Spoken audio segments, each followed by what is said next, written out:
Lieutenant Mark Trevors was used to the silence of space. The deep black void, dotted with distant stars, was something he had learned to accept as part of his duty. He was stationed on the Eclipse, a deep space exploration vessel, sent to chart uncharted galaxies and investigate strange signals. But today, as he sat in the control room, the silence was broken by something unexpected. A distress signal from a small, unregistered craft. "Captain, we've picked up a signal," Mark called out, tapping the console in front of him. Captain Lawson, a veteran officer with a stern face, glanced at him. "Let's see what it is. Plot a course, Lieutenant." Mark quickly adjusted the ship's trajectory, guiding the Eclipse toward the source of the signal. The craft was small, about a third the size of the Eclipse, and it seemed to be drifting helplessly in space. The ship's hull was battered, and it appeared to have been in some kind of fight. "Prepare a boarding party," Captain Lawson ordered. "We're going in." Mark, along with 2 other crew members, suited up and stepped into the airlock. The boarding craft launched, and they made their way to the unknown ship. As they approached, Mark couldn't help but feel a mix of curiosity and caution. They weren't the only ones in deep space, and the unknown could be a dangerous place. The airlock on the small ship hissed open. Inside, the vessel was quiet, with only the faint hum of dying power. Mark stepped forward, scanning the area with his flashlight. The interior was cramped, yet clearly built with advanced technology, unlike anything Earth had ever seen. "Hello," Mark's voice echoed through the ship's narrow halls. "Is anyone here?" Suddenly, a figure appeared from the shadows, a Petite alien woman, about 4 feet tall. Her skin was a metallic silver, and her hair shimmered with streaks of blue and green, almost like the surface of a calm ocean under moonlight. Her eyes were large, glowing teal, and they focused on Mark with a curious intensity. Mark froze for a moment, taken aback by her appearance. She was unlike any being he had ever seen, but despite her small size, there was a quiet strength in the way she held herself. She didn't seem scared, only curious about the humans standing in front of her. "Who are you?" Mark asked, trying to mask his surprise. The alien woman tilted her head slightly, as if studying him in return. "I am Izara of the HFY system. My ship is damaged. I require assistance." Her voice was calm, but there was an underlying sharpness, a confident tone that surprised Mark. "I'm Lieutenant Mark Trevors, of the Earth Exploration Fleet," he replied. "We'll help you get to safety." She nodded, but there was an unreadable expression in her eyes. "I appreciate your offer, but I warn you, I do not need your help out of pity." Mark was caught off guard by her bluntness, but nodded. "We're not here to pity you. We're here to help." Izara didn't seem to be interested in small talk, so Mark motioned for his crew to begin scanning the ship for damage. The alien vessel had clearly been through something violent. There were signs of laser burns and breaches in the hull. "Can you help me fix it?" Izara asked, her eyes narrowing as she observed Mark and his crew working. "We'll try," Mark said, already starting to assess the damage. "Looks like some serious damage. Do you have a backup system?" Izara looked at him thoughtfully. "I do, but it is not designed for humans to operate." Mark smiled, feeling a bit more confident. "We're good at adapting. Let's see what we can do." As the hours passed, Mark and his crew worked side by side with Izara. Despite her small stature, she was incredibly intelligent, quickly pointing out key components that needed to be repaired. Mark had expected her to be fragile, given her size, but she proved him wrong. She moved with purpose and precision, as though the wrecked ship was her second home. It was clear that Izara wasn't just an alien. She was a survivor. Mark couldn't help but admire her. Her presence seemed to fill the room, and there was something about her that made him respect her. Even though she was so much smaller than him, she had an aura of strength that made him forget about the size difference. By the time the repairs were finished, the small ship was functioning again, its lights flickering back on. Izara gave Mark a small nod of approval. "Thank you, Lieutenant," she said, her tone softening slightly. "You've done more than I expected." Mark smiled. "It was a team effort. And besides, I'm glad we could help." Ysara studied him for a moment, as if trying to make sense of the human in front of her. Mark had never encountered an alien like her before, someone so small, yet so capable. There was a long silence before she spoke again. "You have a strange way of showing kindness, Lieutenant. Most beings in the galaxy are motivated by something else: fear, greed, or control. But you seem to simply want to help." Mark was taken aback. He had never really thought about it that way. He had been taught to help others because it was the right thing to do. No more, no less. "I guess that's just who we are," he replied with a shrug. Ysara's teal eyes flickered, and for the first time, Mark saw a small, almost imperceptible smile on her face. After the repairs were finished and Ysara's ship was functioning again, Mark couldn't help but feel a strange sense of pride. He had helped an alien, one so different from anything he'd ever known. Yet she was smart, confident, and strong in ways he hadn't expected. Despite their differences, he had come to admire her quickly. As the Eclipse and Ysara's ship made their way toward a neutral spaceport, Mark found himself spending more time with her. They shared meals and talked about their worlds, their cultures, and their experiences. Yet the more Mark learned about Ysara, the more he realized how different their lives had been. One evening, as they sat together in the ship's observation lounge, watching distant stars streak by, Mark decided to ask her more about her people. He was curious about what made them tick. "So, you mentioned that you're from the HFY system," Mark began, looking over at Ysara. "What's it like there?" Ysara's gaze softened as she stared out the window at the stars. "HFY is a beautiful planet. Our cities are built into the sides of cliffs, with great crystalline towers that reflect the sunlight. The sky is a mix of purple and orange, and the forests are filled with giant trees that sing with the wind." "That sounds amazing," Mark said, leaning back in his chair. "What about the people? Are they like you?" Ysara was silent for a moment before she answered. "In a way. My people are known for our intellect, our technology. We are proud of our achievements." She paused, choosing her words carefully.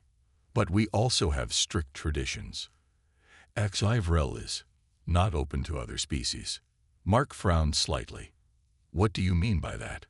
"We do not interact with other species, not in any meaningful way," Ysara explained, her voice tinged with something Mark couldn't quite identify. "There are laws in place to protect our genetic purity. Intermarriage, relationships between species, it is forbidden." Mark was taken aback by her words.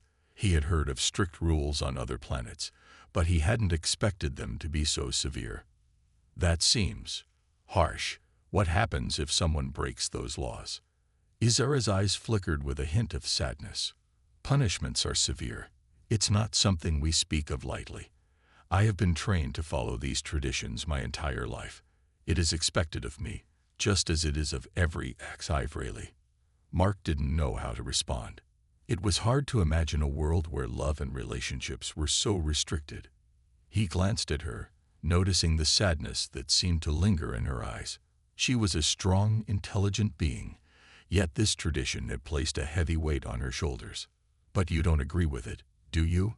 Mark asked gently. Ysara looked at him sharply, surprised by his question. "What do you mean?" "I mean, you don't seem like the kind of person who would just accept something because it's tradition," Mark said, his tone soft but confident. "You're a freethinker. You made the choice to trust me when your people might have turned away from a human. You're not the same as everyone else." For a long time, Ysara didn't speak. She stared at the stars, her expression unreadable. Mark couldn't help but feel a pang of sympathy for her. He had come to know her as someone who was strong and independent, but this tradition weighed on her like an invisible chain. "You don't understand," Ysara said quietly, finally breaking the silence. "It's not just a matter of choice. It's the way of my people. Breaking these laws brings dishonor. and dishonor is something we cannot escape. Mark leaned forward, his voice firm. What if I told you that I don't care about your species' laws? That I see you as you are, not as some alien to be avoided. Izara looked at him, her eyes filled with an unreadable expression. She seemed to hesitate, unsure of what to say. It's not that simple, Mark, she whispered. I can't just ignore my people's rules. They will never accept me if I care for a human, I'd be cast out. Mark's heart ached at the thought. He could see the conflict in her eyes, the struggle between her deep feelings for him and the rules of her society. It wasn't just about love. It was about identity, belonging, and the harsh reality of her people's expectations.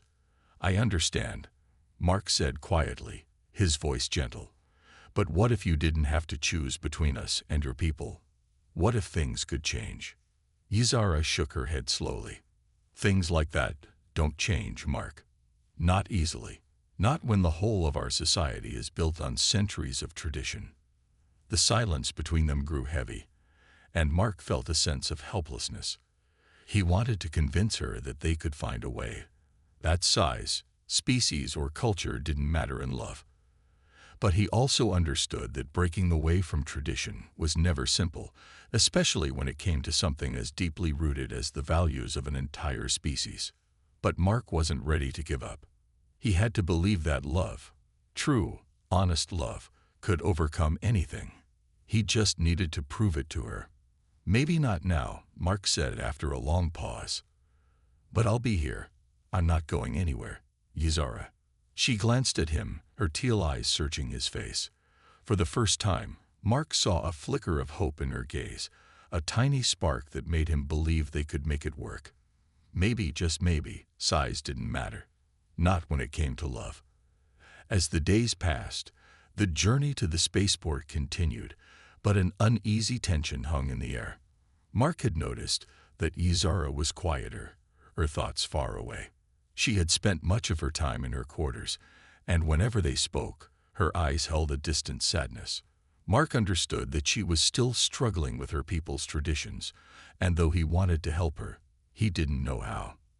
One morning, as the Eclipse and Izara's ship glided through the stars, Mark stood in the control room, watching the navigation screens. His thoughts were still on Izara when an alert flashed across the console. Captain, we've got something incoming, Mark said, his voice sharp with urgency. Captain Lawson turned quickly. What kind of something? Mark's fingers moved across the controls, zooming in on the unknown object. It looks like a pirate ship, Captain. It's coming straight for us. Pirates, Lawson muttered under his breath. It figures. Brace for impact. Get ready for anything. Mark's heart pounded in his chest. Pirates weren't a rare sight in the outer reaches of space, but they were dangerous. They had no rules, no honor. They took what they wanted by force, and they didn't care who got hurt. Within moments, the warning sirens blared, and the ship rocked violently. Mark grabbed onto the nearest railing, his eyes scanning the external cameras for signs of the pirate ship. It was a large, heavily armed vessel, more than enough to overwhelm the Eclipse. Captain, they're opening fire, Mark shouted as a series of blasts struck the ship's shields. Return fire, Lawson ordered, but Mark knew they couldn't hold out long against this kind of assault. The shields were weakening, and soon they'd be defenseless. That's when Mark heard a voice over the comms. It was Izara. Lieutenant, I can help. Open the docking bay doors. Mark didn't hesitate. He quickly pressed the button to open the bay doors, and Izara's ship, small but nimble, shot out of the Eclipse like a dart. The pirate ship turned to fire on the smaller vessel, but Izara was ready. Her ship darted and swerved in a series of sharp, unpredictable movements, making it impossible for the pirates to lock on. Izara, what are you doing? Mark yelled into the comms, both concerned and impressed by her bravery. I'm going to give you a chance to counterattack, Izara replied coolly, her voice filled with determination. Keep them busy, Lieutenant. I'll take care of the rest. Mark watched as Izara's ship unleashed a series of pinpoint laser blasts, striking the pirate ship's engines and causing it to veer off course. The pirates returned fire, but Izara's ship was too quick. She was an expert pilot, using the terrain of space to her advantage. Mark's respect for her grew even more as he watched her maneuver with skill and precision. "Captain, we've got a chance to fight back," Mark said, his voice full of urgency. "Take it," Lawson said. "You have the helm. I'll coordinate the weapon systems." Mark wasted no time. The Eclipse turned sharply as he ordered the ship's weapons to fire on the pirate vessel. With the pirate ship's focus divided between Izara's attack and the Eclipse's counterfire, the tide of battle shifted. But then, the pirates unleashed their final surprise, a series of explosive mines scattered across the area, designed to trap both ships in a deadly web. Mark's heart raced as he realized the danger they were in. He needed to act fast, or both ships would be destroyed. "Izara," Mark shouted over the comms, "you need to get out of there. They've set mines." There was no answer. Mark's stomach twisted with worry. He couldn't afford to lose her now, not after everything they had been through. Without thinking, Mark tapped into the ship's comm system, sending a direct signal to Izara's ship. "Izara, listen to me. I need you to break off and get clear of the mines. Trust me, please." For a long moment, the only sound was the hum of the ship's engines. Then, Izara's voice came through, quiet but resolute. "I trust you, Mark. Don't worry about me." Mark watched in disbelief as Izara's ship did something he hadn't expected. She dove straight toward the mines, darting between them with incredible speed and precision. It was a dangerous move, but Izara knew exactly what she was doing. She used the mine's own sensors against them, triggering them to detonate prematurely, clearing a path for the Eclipse.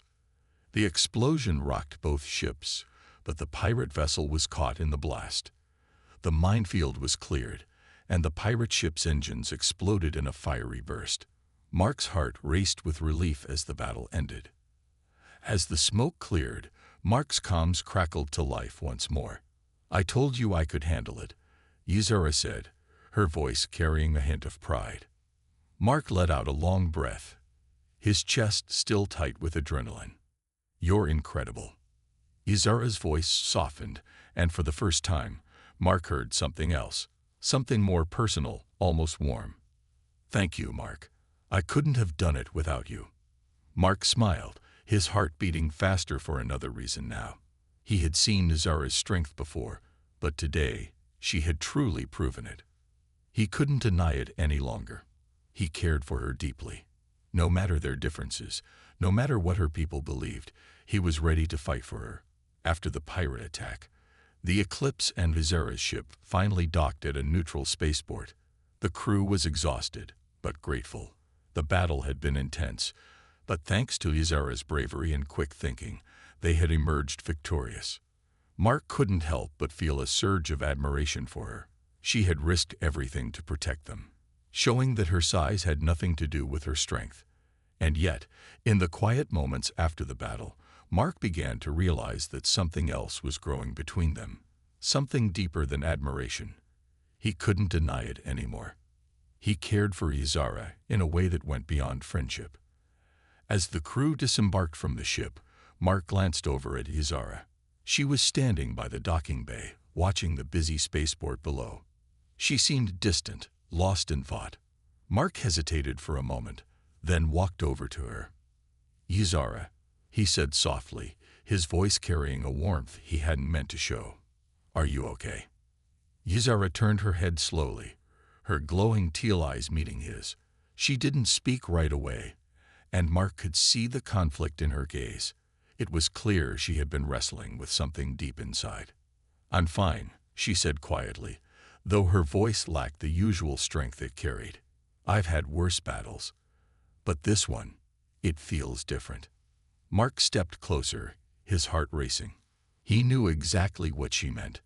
They had fought side by side, and in that moment, something had shifted between them. He wasn't sure what it was, but he felt it, And he saw that Ysara did too. "You were amazing out there," Mark said, his voice filled with genuine admiration. "You saved us. You saved me." Ysara's gaze softened, and for the first time, Mark saw a small, almost hesitant smile tug at her lips. "I did what needed to be done," she replied. "It's what I do. But thank you." Mark paused, gathering his courage. He had never been one to hide his feelings, but this was different. Ysara wasn't just an ally. She had become someone he deeply respected, someone he cared for. "I want you to know," Mark began, his voice steady, "that I care about you. More than I ever expected. I don't care about your size, your species, or anything like that. What matters to me is who you are." Ysara looked at him, her eyes wide with surprise. She seemed to take in his words, weighing them carefully. For a long moment, she didn't speak. Mark held his breath, unsure of what she was thinking. Ysara started, then paused, clearly struggling to find the right words. "Mark, I don't know what to say." Mark's heart sank. Had he pushed too far? Maybe she didn't feel the same way. Maybe he had misunderstood their bond. Before he could say anything more, Ysara continued, "You don't know what this means for me, Mark. I've been taught my whole life to follow tradition, to obey my people's laws, and those laws say that someone like you, someone human, could never be a part of my life." Mark felt a deep pang in his chest, but he didn't pull away. "I don't care about the laws. I care about you." Ysara's eyes shimmered with emotion. "You don't understand. If I follow my heart and let myself feel something for you, I'll be cast out. I'll be rejected by my own people. I can't." Her voice faltered, and Mark saw a vulnerability in her that he hadn't noticed before. Mark took a step closer, gently reaching out to touch her hand. "I understand that it's hard, but you don't have to choose between us and your people. You don't have to make this decision alone." Ysara's eyes searched his face, as though looking for something, some sign that he truly meant what he was saying. After a long moment, she spoke again, her voice quieter now. "I wish it were that simple," she whispered. "But it's not just about me.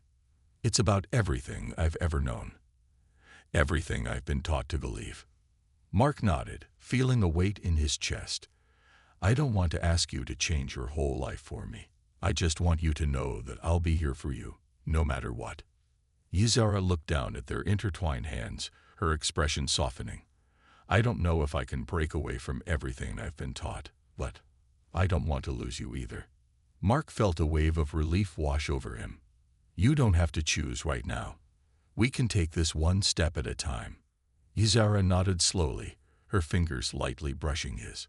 For the first time, Mark saw the fear in her eyes, but also a flicker of hope, a hope that maybe, just maybe, they could find a way to make this work. "I don't know where this will lead," Ysara said quietly, "but I'll try. For you, Mark, I'll try." Mark smiled, his heart lighter than it had been in days. He didn't know what the future held, but in that moment, he knew one thing for sure: he wasn't giving up on her. They stood there together, the bustling spaceport behind them. But in that moment, it felt like they were the only two people in the universe. For the first time in a long time, Mark felt like maybe love, true love, could conquer all. As the days went by, Mark and Ysara grew closer. They spent more time together, learning from each other, sharing stories, and starting to understand each other in ways that went beyond what either of them had imagined. Despite the cultural differences, their connection had deepened. They both knew that they could never be the same as they were before. They had changed in ways they couldn't ignore. Yet, the pressure of Ysara's people's expectations continued to weigh heavily on her. Every time they spoke about their feelings, there was a shadow that clouded her eyes, a fear that perhaps nothing could change the rules she had always lived by.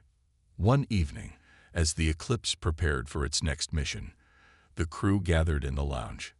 It was a rare moment of calm after the chaos of the pirate attack.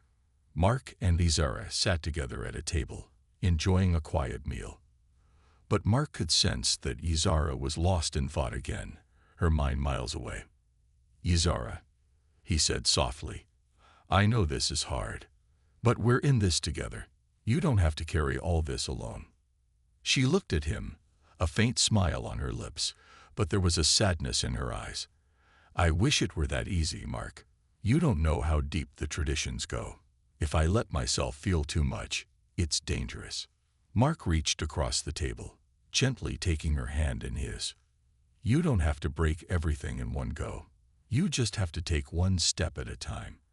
And I'll be right here, every step of the way." Izara looked at their joined hands, her fingers lightly curling around his. For a moment, it felt as though the entire universe had paused. She was about to speak when the door to the lounge opened, and Captain Lawson walked in. "Lieutenant," the captain said, his voice serious, "we've got a new mission. Something big. The council has asked for our assistance." Mark turned to the captain, his mind snapping back to reality. "What's going on, Captain?" Lawson's expression grew even more serious. "There's been a rise in rebel activity in the neighboring systems. Some factions are starting to attack trade routes. The council wants to make sure the peace remains intact." He looked at both Mark and Izara. "We've been asked to act as a neutral force. This could be dangerous." Izara's eyes hardened, and Mark noticed the subtle shift in her demeanor. She straightened in her chair, her gaze focused and determined. "Rebels?" she asked. "What do they want?" "They're after power," Captain Lawson replied. "They want to destabilize the trade routes, create chaos to claim control. The council wants to prevent that at all costs." Izara's face darkened, but she said nothing more. Mark could see the fire in her eyes. She wasn't just concerned about the rebellion. She was thinking about something deeper, about the balance of power, about her people's role in all of this. Mark knew that if she stayed true to her traditions, she would have to stay neutral. But he also knew that Izara was not one to simply sit by and watch. "We need to gather intel," Lawson said. "Izara, you're one of the best strategists I know. Your insights will be invaluable." Mark looked over at Izara, who seemed lost in thought for a moment before she nodded. "I'll do what I can." As the crew made preparations for the mission, Mark couldn't shake the feeling that something important was about to happen. It wasn't just the rebellion that worried him. It was the growing tension between Izara's personal beliefs and the mission at hand. Would she be able to stay true to herself, or would the weight of her people's rules keep her from taking action? The next few days were spent gathering information and preparing for the mission. As Mark worked alongside Izara, he noticed how much she had grown in confidence. The more they worked together, the more he saw that she was willing to fight for what was right, not just for her people, but for the future.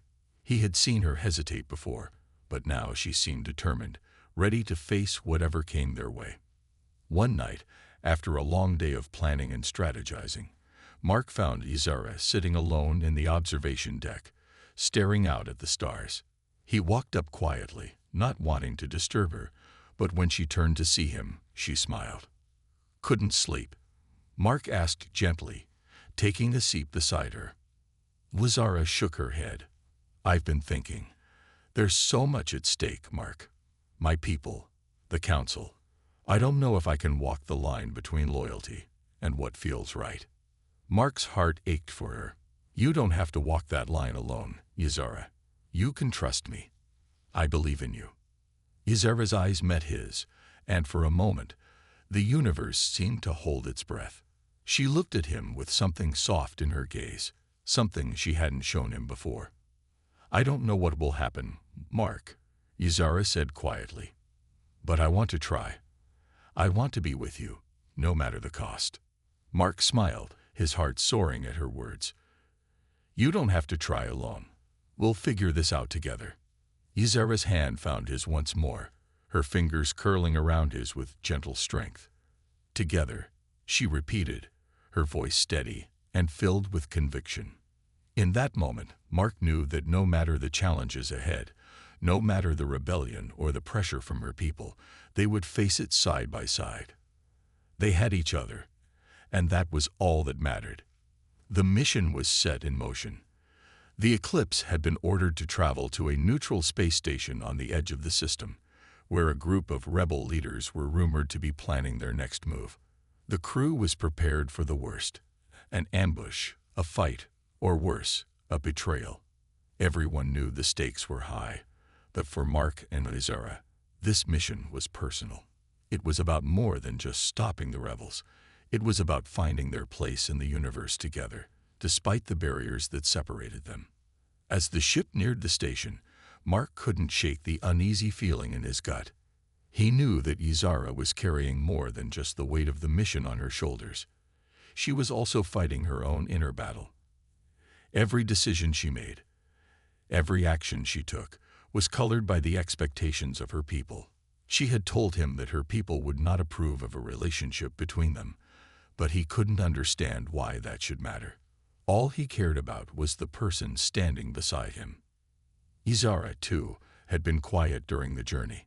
She had her thoughts on the mission, but more than that, she seemed lost in her own mind. Mark could see it in her eyes. She was struggling with the same fears he had seen before, the fear of being torn between duty and desire. As they arrived at the space station, the crew prepared for what could be an intense confrontation.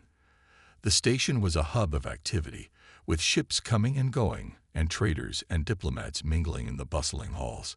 But it wasn't the lively atmosphere that caught Mark's attention. It was the cold, calculating eyes of the rebel leaders watching them from the shadows. "We need to be cautious," Captain Lawson said, briefing the team. "These rebels are dangerous. They'd been growing in numbers, and they'll stop at nothing to get what they want. We're here to gather intel and make sure the situation doesn't escalate." Mark nodded, his mind focused, but his thoughts kept drifting back to Izara. He knew how hard this must be for her. She had been trained to stay neutral, to follow the orders of her people without question. And yet, here she was, standing beside him, ready to risk everything. As they stepped off the ship and into the station, the tension in the air was palpable. The crew moved cautiously through the crowded hallways, their eyes scanning for any sign of danger. Izara stayed close to Mark, her usual confidence replaced by a quiet uncertainty. "We'll head to the meeting room," Captain Lawson instructed, leading the way. "Stay sharp." As they walked, Mark noticed that Izara's hand brushed against his, her fingers lightly grazing his. It was a simple gesture, but to Mark, it meant everything. It was a silent promise that no matter what happened, they would face it together. The meeting room was just ahead, and Mark's pulse quickened. He could feel the weight of the situation pressing down on him.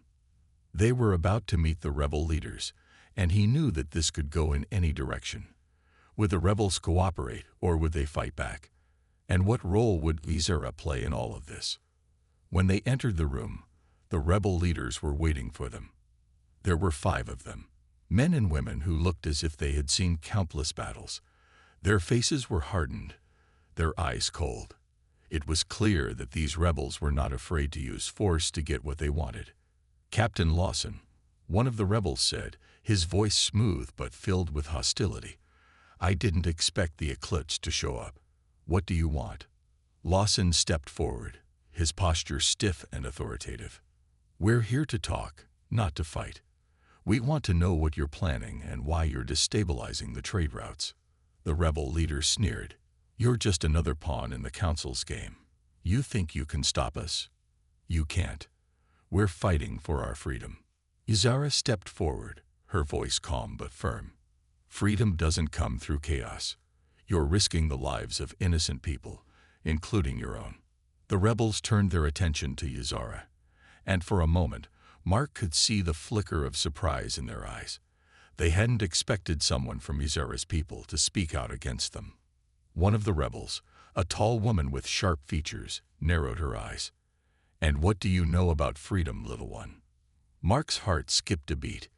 He could feel the tension rise in the room. Izara, despite her small stature, held her ground. She looked the rebel leader in the eye and didn't flinch. "I know that true freedom isn't about taking power from others," Izara said, her voice unwavering. "It's about respecting life and the choices of others. You can't build peace on violence." The rebel leader chuckled darkly. "You speak like a fool. Your people are just as oppressive as the council. You're no different." Mark stepped forward, his hand resting on Vizera's shoulder. "Enough," he said, his voice strong. "This isn't about what's wrong with your people or hers. This is about stopping the violence before more innocent lives are lost. You need to decide, will you continue down this path, or will you work with us to find a better solution?" The room was silent for a long moment. The rebels exchanged glances, each one seeming to weigh Mark's words. Finally, the rebel leader spoke again. "We're not here to negotiate," he said coldly. "We fight for what we believe in. But you have one chance. Leave now, or we will make you leave." Mark's heart pounded. The situation was about to explode. And yet he couldn't help but feel proud of Vizera. She hadn't backed down. She had spoken her truth, even in the face of danger. This wasn't just about stopping the rebels. It was about standing for what was right. And Mark knew, in that moment, that whatever happened, he would be by Vizera's side, fighting for peace, for freedom, and for a future together. The tension in the room was unbearable. Mark and Vizera stood side by side, facing the rebels who had made it clear they weren't going to back down easily. Every fiber of Mark's being urged him to act, to find a way to stop this conflict from escalating. But the weight of the moment was heavy. It wasn't just about stopping the rebellion. It was about finding a way to heal the divide between two worlds, between the differences that had always separated them. "We don't want to fight," Captain Lawson said, stepping forward. His voice was calm but firm. "We came here to find a peaceful solution. But if you force our hand, we'll have no choice but to defend ourselves." The rebel leader, the tall woman who had been the most vocal, sneered at Lawson's words. "Peaceful solution." She laughed bitterly. "You think you can talk your way out of this? You're just another tool for the council. They'll crush us just like they've crushed everyone else." Vizera, standing tall beside Mark, spoke up once more. "Your anger is clouding your judgment," she said, her voice carrying authority. "You're letting your hate for the council blind you to the cost of your actions. There's a better way. There always is." Mark could feel the weight of the moment pressing down on him. Vizera was speaking from the heart, but the rebels didn't want to listen. Their minds were made up. Yet, Mark also knew that they couldn't walk away. Not now. If they left without a resolution, it would only lead to more bloodshed, more pain. "What do you want then?" the rebel leader asked, her eyes narrowing. "You want us to surrender, to give up everything we'd fought for?" Vizera shook her head. "We're not asking you to surrender. We're asking you to see the bigger picture. You're not just fighting the council. You're fighting the very people you claim to protect. You're hurting your own kind." The silence that followed was thick. Mark saw the uncertainty flicker in the rebel leader's eyes. For a moment, he thought she might actually consider Vizera's words. But the tension snapped when another voice echoed from the shadows. "We can't just let them talk us down," a different rebel shouted. "They'll never understand our struggle." At that moment, Mark knew it was now or never. He stepped forward, his voice loud and clear. "You're not alone in this," he said, his eyes locking with the rebel leaders. "We understand what it's like to fight for what you believe in. But fighting won't get you what you want. It'll only destroy more lives." Vizera moved closer to Mark, her hand resting lightly on his arm. It was a silent show of solidarity, a message to the rebels that they were not just trying to end this conflict for their own sake. They were doing it for everyone who would be caught in the crossfire. "We all have our struggles," Mark continued. "But if we keep fighting, if we let our hatred dictate every move we make, we'll destroy ourselves. There's a better way, a way where we all win." The rebel leader didn't speak right away, her gaze flickering between Mark and Vizera. For a long moment, there was only silence. It seemed as though the rebels were weighing the possibilities, struggling with the decision that lay before them. Then the rebel leader exhaled slowly, her expression unreadable. "And what do you propose, human?" she asked, her voice lower but still filled with skepticism. "We propose a truce," Mark said firmly. "We stop the fighting, work together, and find a way to address your grievances. We're not asking you to forget your cause, but we're asking you to consider the consequences of your actions." Ysara nodded. "We can't change the past, but we can shape the future, together."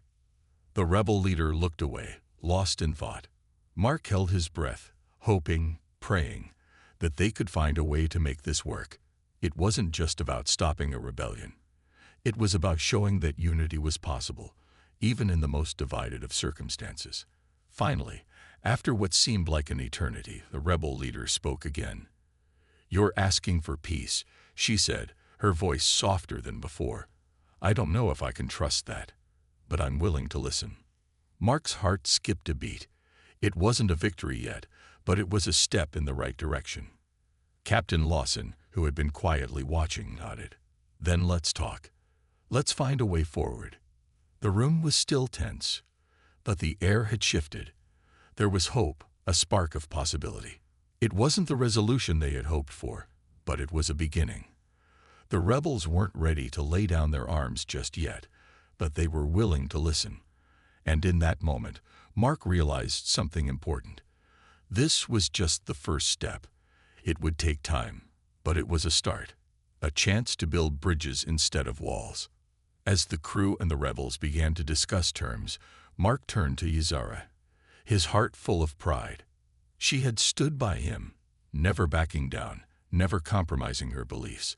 And now, together, they were making a difference. Ysara's gaze met his, and she gave him a small, reassuring smile. "We're not there yet," she said softly, "but we're closer than we were." Mark smiled back. "Together, we'll get there." And in that moment, with hope flickering in their hearts, Mark and Ysara knew that no matter what challenges lay ahead, they would face them side by side. They had proven that love, strength, and unity could overcome any obstacle, even in the darkest of times.